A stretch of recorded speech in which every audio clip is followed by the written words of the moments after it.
الرحمن الرحیم۔ سب سے پہلے تو میں شیرگڑھ پریس کلب کے اپنے صحافی بھائیوں کا بہت مشکور ہوں کہ وہ ہماری دعوت پہ یہاں تشریف لائے اور ہمیں عزت بخشی۔ اللہ تعالیٰ آپ لوگوں کو جزائے خیر دے۔ اس کے بعد میں جامعہ مفتاح العلوم شیرگڑھ اس کے انتظامیہ کا، اساتذہ کرام کا، طالبان کرام کا مشکور ہوں۔ یہاں ہم نے 2 دن صوبائی شورا کا اجلاس کیا جس میں چترال سے ڈیر اسماعیل خان اور ٹانک تک اور بٹھگرام سے للی کوتل تک تمام ہمارے ذمہ داران 100-150 کے قریب یہاں موجود تھے 2 دن۔ تو انہوں نے ایک بڑی پرفیکٹ انداز سے ہمیں ایک مکمل سکون کے اندر یہ اجلاس منعقد کرنے کی یہ موقع دیا، اور یہاں پہ جتنے بھی انتظامات تھے اجلاس کے بھی، اس کے ساتھ ساتھ آرام اور سونے کے بھی اور کھانے پینے کے بھی، وہ بہت مثالی اور معیاری تھے۔ تو میں اس میں جامعہ مفتاح العلوم شیرگڑھ جو اس پورے وادی پشاور کے ایک اہم ادارہ ہے اور علم اور علوم نبوت کی نشر و اشاعت میں اس کا ایک بڑا بنیادی کردار ہے، ان کے انتظامیہ کا شکریہ بھی ادا کرتا ہوں، ان کو بھی، ان کے لیے بھی اللہ تعالیٰ سے جزائے خیر کی دعا کرتا ہوں۔ میں چند باتیں کر لوں گا، اس کے بعد آپ کے اگر کوئی سوال ہو تو کوشش کروں گا کہ اس کا جواب دے سکوں۔ موجودہ حکومت ایک ٹوٹل فیلئر کی طرف جا رہی ہے، مکمل ناکامی سے دوچار ہونے والی ہے، اور جتنے دعوے وعدے انہوں نے کیے تھے، بلند بانگ نعرے لگائے تھے، ٹال کلیمز تھے، منشور میں سبز باغ دکھائے تھے، وہ سب جھوٹ، دھوکہ، فراڈ اور فریب ثابت ہوئے، اور یو ٹرن کی ایک نئی اصطلاح پاکستانی سیاست میں انہوں نے متعارف کرائی۔ حکومت کو ناپنے کے جتنے بھی پیمانے ہیں اور جتنے بھی گیج ہیں، ان سب پیمانوں کے اوپر یہ ناکام حکومت ہے۔ معیشت کو آپ لے لیں، اس وقت پاکستان کی معیشت قریب المرگ ہے، اور یہ میں نہیں، پاکستان کے ماہرین معیشت اور قومی اور عالمی ادارے کہہ رہے ہیں۔ معیشت کے آپ میکرو لیول پہ لے لیں، بڑے پیمانے پر، تو گروتھ ریٹ 5.5 سے کم ہو کر 2.3 پر آ گیا، lowest growth rate in this region. Afghanistan سے بھی ہمارا شرح ترقی، شرح نمو وہ کم ہے۔ آپ خساروں، قرضوں کو دیکھ لیں تو اس حکومت نے 72 سالہ پاکستان کی تاریخ میں ایک سال میں سب سے زیادہ قرضے لینے کا ریکارڈ ہے۔ 11,000 ارب روپے سے زائد قرضہ ایک سال میں لیا، 33% اضافہ قرضوں میں کیا۔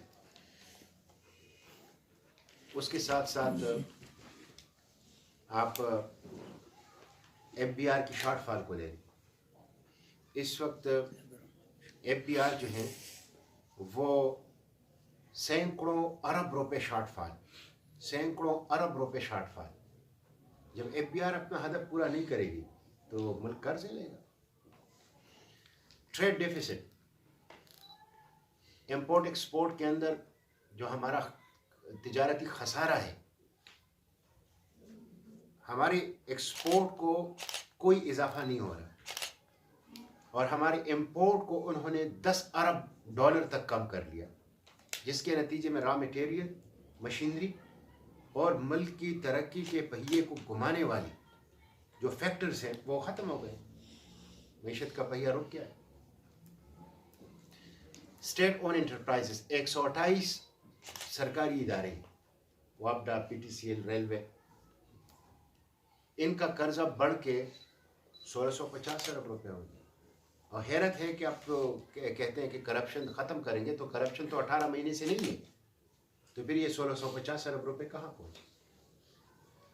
آپ اس کو چھوٹے پیمانے پر ایک عام پاکستانی یا صارف کے پیمانے پر دیکھ لیں تو پیٹرول میں اور ڈیزل کی قیمتوں میں اضافہ، حالانکہ حکومت نے تسلیم کر لیا ہے کہ فی لیٹر پیٹرول میں 35 روپے اور فی لیٹر ڈیزل میں 45 روپے ٹیکس لے رہے ہیں، اس کے باوجود اضافہ کر رہے ہیں، اضافے پہ اضافہ کر رہے ہیں۔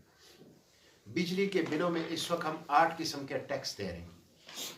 ایک بندہ اگر 100 روپے بجلی استعمال کرے تو 200 روپے حکومت اس پر ٹیکس لگاتی ہے، 300 روپے وہ بل دیتا ہے۔ گیس کے بل بھی اسی طرح۔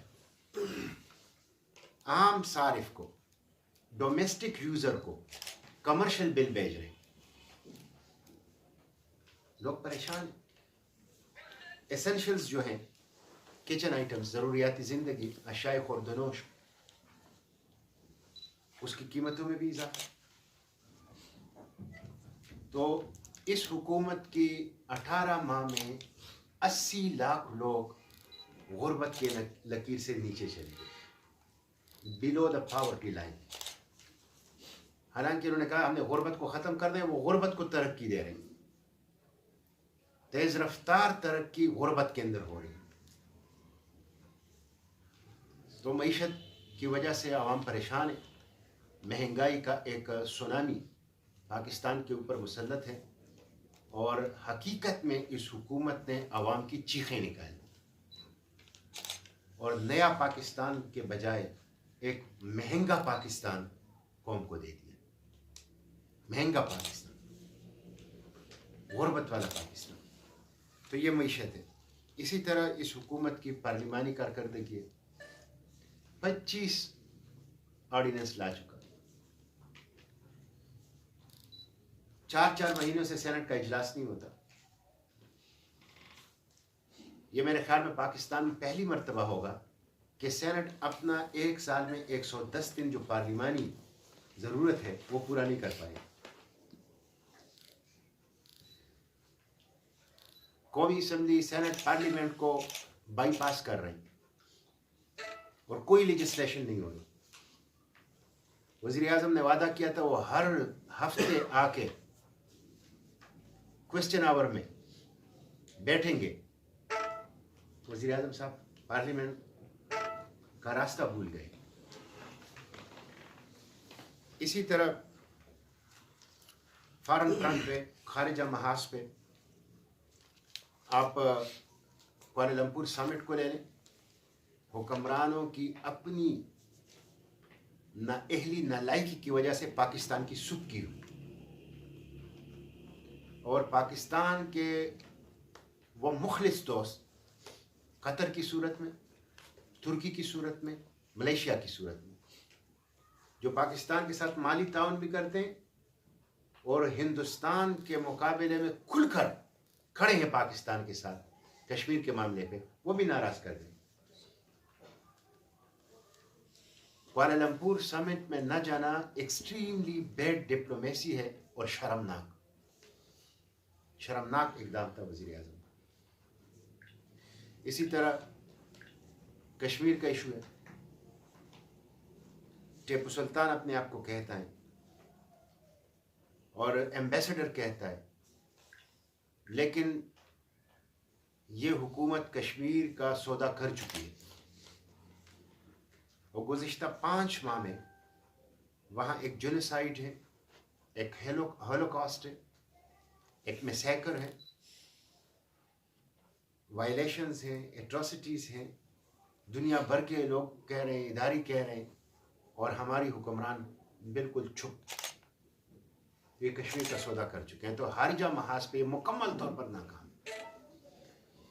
اسی طرح جو ایشوز آتے ہیں ملک کے اندر، اس میں پرویز مشرف کی سزا، یہ پہلی مرتبہ پاکستان کی عدلیہ نے تھیوری آف نیسیسٹی کو دفن کر لیا، نظریہ ضرورت کو دفن کر لیا۔ اس پہ ہم جسٹس وقار سیٹھ اور اعلیٰ عدلیہ کو خراج تحسین پیش کرتے ہیں۔ پیرا 66 کی آڑ لے کر جس طرح وزیر اعظم سے لے کر وزراء تک سب نے دھمکیاں دی، اس کی ہم مذمت کرتے ہیں۔ حکومت کا فرض ہے کہ وہ اب مجرم پرویز مشرف کو پاکستان لانے کے لیے فوری اقدامات کریں. ایکسٹینشن کا جو ایشو ہے یہ ایشو حکومت کا پیدا کردہ ہے. 4 دفعہ نوٹیفیکیشن اور 4 دفعہ غلط نوٹیفیکیشن. حکومت کی نااہلی نالائکی کی وجہ سے وہ ادارے جو محترم ہیں، معزز ہیں، براہ راست ملک کی سیکیورٹی سے متعلق ہیں، وہ اب میڈیا میں، عدالتوں میں اور عوام کے اندر ڈسکس ہو رہے ہیں. اپنے محسن اداروں کے ساتھ بھی انہوں نے یہ کام کیا.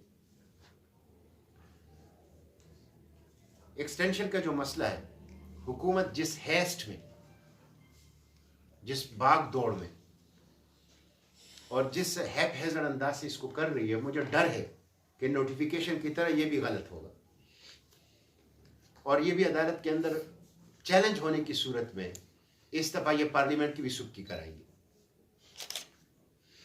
پیپلز پارٹی اور مسلم لیگ کی میں مذمت کرتا ہوں، انہوں نے NRO کر دیا اور جو پروسیجر ہے لیجسلیشن کا اس کو فالو نہیں کیا جا رہا. طریقہ کار، معمول کے طریقہ کار کو فالو نہیں کیا جا رہا اور لیجسلیشن پرسن اورینٹڈ کی جا رہی ہے، جس میں 64 سال کی عمر ریٹائرمنٹ بھی ہے اور جس میں اپوائنٹمنٹ، ری اپوائنٹمنٹ، ایکسٹینشن، جس کا مستقبل میں بڑے پیمانے پر مس یوز کا امکان ہے. 2 دفعہ 3 دفعہ بھی ایکسٹینشن مل سکے گی. پھر اس میں ایمرجنسی اور نیشنل انٹرسٹ کو ڈکلیئر کرنا وزیر اعظم کے ذمہ لگائیں گے کہ وہ ڈکلیئر کرے گا کہ نیشنل انٹرسٹ کیا ہے اور ایمرجنسی ہے یا نہیں ہے. تو یہ درست نہیں ہے. ہم سمجھتے ہیں کہ پارلیمنٹ اس لیے ہوتی ہے کہ وہاں ڈیلیبریشن ہو، ڈیبیٹ ہو، ڈسکشن ہو، چیزیں کرسٹلائز ہو اور دوسرے ممالک کے تجربات سے فائدہ اٹھایا جاتا ہے، اپنے حالات کا تجزیہ کیا جاتا ہے اور پھر نیشنل انٹرسٹ میں جذباتیت سے ہٹ کر کول مائنڈڈلی لیجسلیشن کی جاتی ہے. جو لیجسلیشن دباؤ میں ہوتی ہے، جو لیجسلیشن خوف کی صورت میں ہوتی ہے، جو لیجسلیشن لالچ کی صورت میں ہوتی ہے اور جو لیجسلیشن پرسن اورینٹڈ ہوتی ہے، وہ کوالٹی لیجسلیشن نہیں ہوتی. لیجسلیشن کے ساتھ یہ چیزیں نہیں چلتی. تو یہ حکومت اب ایک اور غلط چیز کی طرف، نوٹیفیکیشن کے بعد ایک دوسرے غلط اقدام کی طرف جا رہے ہیں.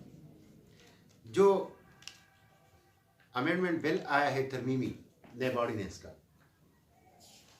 وہ تو مدر آف NRO ہے اور حکومت یہ کہہ رہی تھی کہ ہم کسی کو NRO نہیں دیں گے، لیکن سب سے پہلے اپنے لوگوں کو NRO دیں گے، اپنی پارٹی کو NRO. خود وزیر اعظم صاحب جس دن آرڈیننس جاری کیا جاتا ہے اسی دن تقریب میں کھل کر میڈیا کے سامنے کہتے ہیں کہ میرے کئی دوست جو اس مجلس میں بیٹھے ہوئے ہیں اس کو نیب تنگ کر رہا تھا، تو ان کو بھی اب ان کا مسئلہ بھی حل ہو گیا.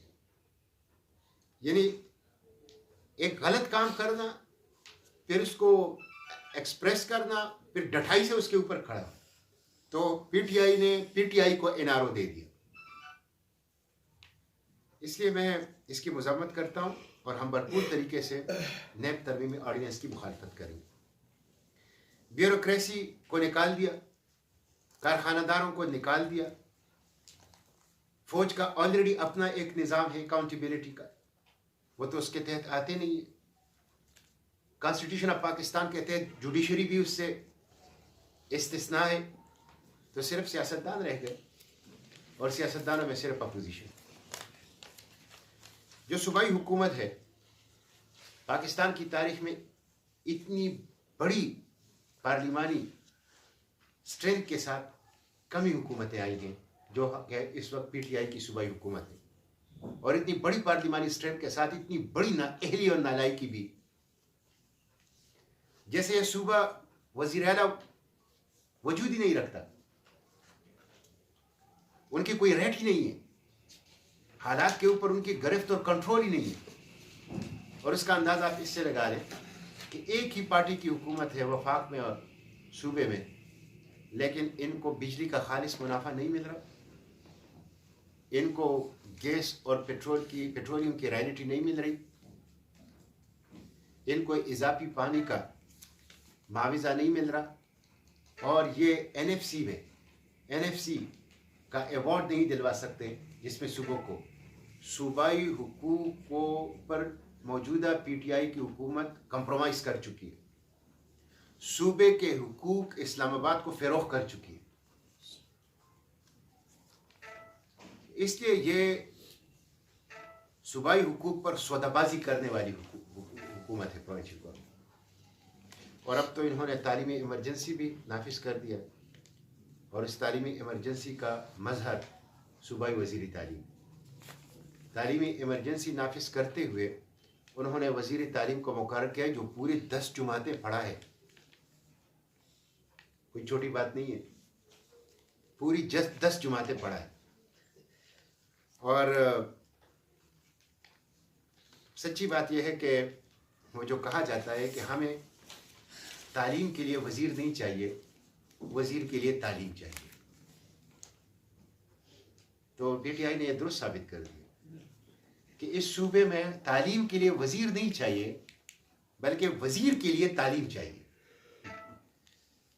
یہ ایک نااہل اور نالائق حکومت ہے, اور عوام کے ساتھ دھوکہ اور فراڈ انہوں نے کیا ہے, اور آج پاکستان ان کی وجہ سے انٹرنل ایکسٹرنل کرائسس سے دوچار ہے, عوام پریشان ہے.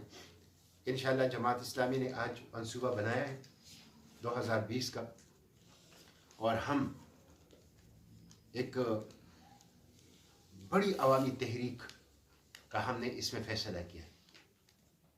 ہم پیٹرولیم, گیس, بجلی اور کچن آئٹمز میں اضافہ برداشت نہیں کریں گے.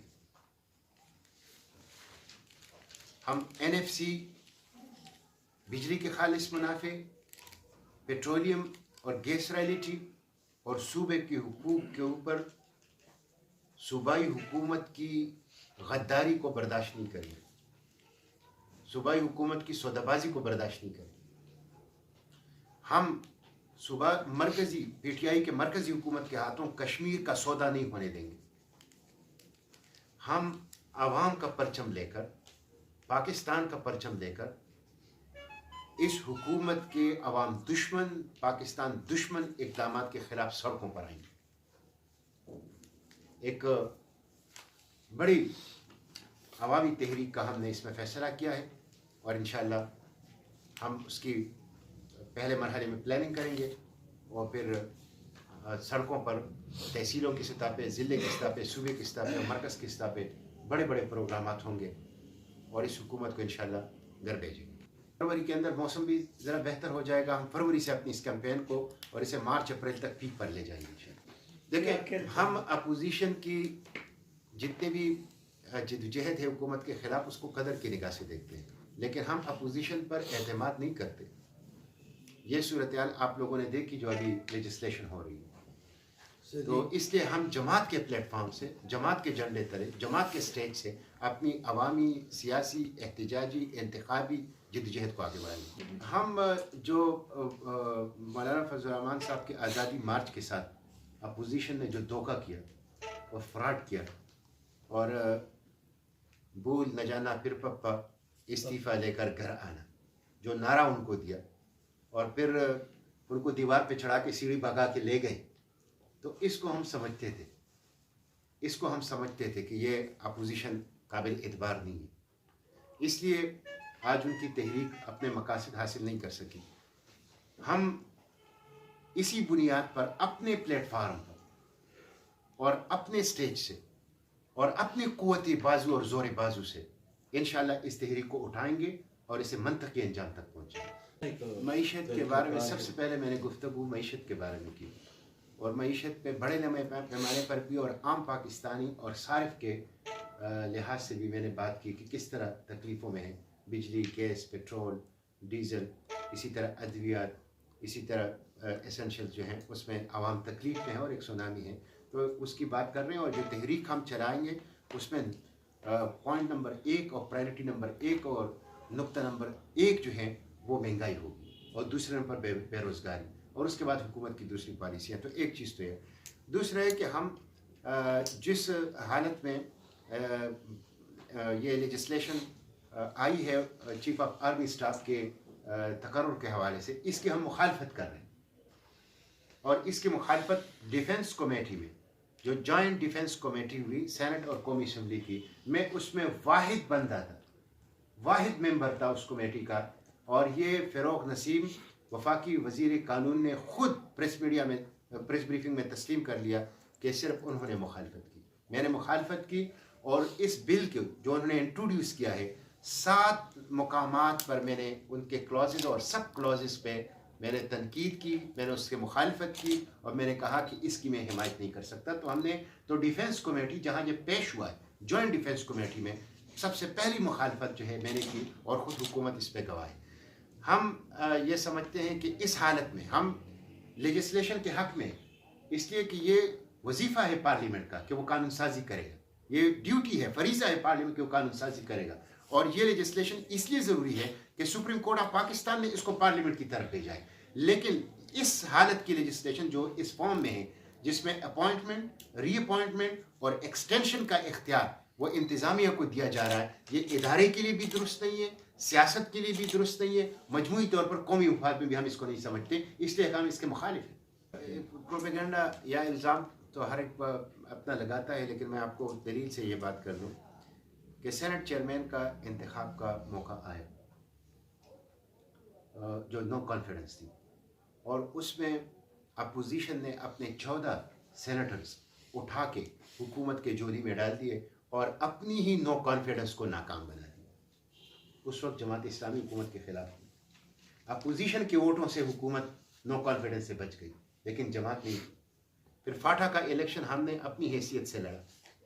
پھر ابھی آپ ایکسٹینشن کے معاملے پر دیکھ لیں, ایکسٹینشن کے معاملے پر دیکھ لیں کہ ایک ہی سب میں کھڑے ہو گئے محمود و ایاز, نہ کوئی بندہ رہا اور نہ کوئی بندہ نواز.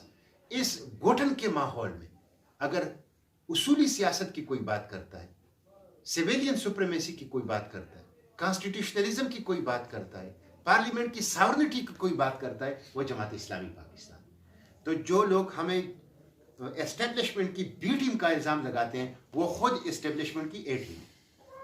وہ ضیاء کی حکومت میں آپ نے وزراء دیے تھے, تو یہ وہ تو خیر وزن ہے تو ان لوگوں نہیں, وہ تو اس وقت پی این اے کی تحریک تھی اور پورے پی این اے کا کلیکٹیو فیصلہ تھا, اس میں جماعت اسلامی شامل نہیں تھی. آپ کسی ارینجمنٹ کا حصہ ہوتے ہیں اور پورے ارینجمنٹ کلیکٹیولی کوئی فیصلہ کرتے ہیں, 3 مہینے کے بعد اور وہ 3 مہینے کے بعد سب ختم ہو گیا. دیکھیں قبائلی علاقوں کے ساتھ جو مرجر ہوا ہے, یہ مرجر کس لیے تھا؟ ہم سب سے بڑے مرجر کے دائی ہیں اور تھے, اور ہم نے اس کے لیے بڑی ایفرٹس کیا قاضی حسین احمد مرحوم سے لے کر اس وقت تک. مرجر ہم اس لیے چاہتے تھے کہ ہم چاہتے تھے کہ ظلم کا نظام ختم ہو. ایف سی آر ڈریکونین لا تھا, بلیک لا تھا, وہ ختم ہو, اور اس کے ساتھ ساتھ وہاں ترقی ہو, روزگار آئے, صحت آئے, تعلیم آئے, سڑک آئے, پینے کا صاف پانی آئے, بجلی اور گیس کی سہولت آئے, اور لوگ قومی وسائل میں اپنا جائز حصہ لیں. اور اس کے لیے تمام سیاسی جماعتیں جو کانسٹیٹیوشنل امینڈمنٹ کر رہی تھی فاٹا مرجر کے لیے, وہ سب کے سب یہ ایک پیکج کے ساتھ تھا. یہ مرجر ایک پورے پیکج کے ساتھ تھا. اور یہ حکومت جو اس وقت حکومت میں, یہ اس وقت اپوزیشن میں تھی, ہمارے ساتھ تھی ان ساری چیزوں میں, ان کے دستخط موجود ہیں. لیکن حکومت میں آ کے انہوں نے جس طرح پاکستان کے ساتھ دھوکہ کیا, جس طرح اردگان اور مہاتیر کے ساتھ دھوکہ کیا, اس طرح فاٹا کے غریب عوام کے ساتھ بھی دھوکہ کیا. آج ان کو 100 ارب روپے سالانہ, آج ان کو 3% NFC, آج ان کو میگا ڈیولپمنٹل پروجیکٹ, آج قبائلی عوام کے بچوں کو روزگار, ان کو سڑک اور بالکل نہیں دی جا رہی, بالکل. اور اس کے جرم جو ہے, اس جرم میں وفاقی اور صوبائی حکومت برابر کے شریک ہیں, اور دونوں قبائلی عوام کے مجرم ہیں.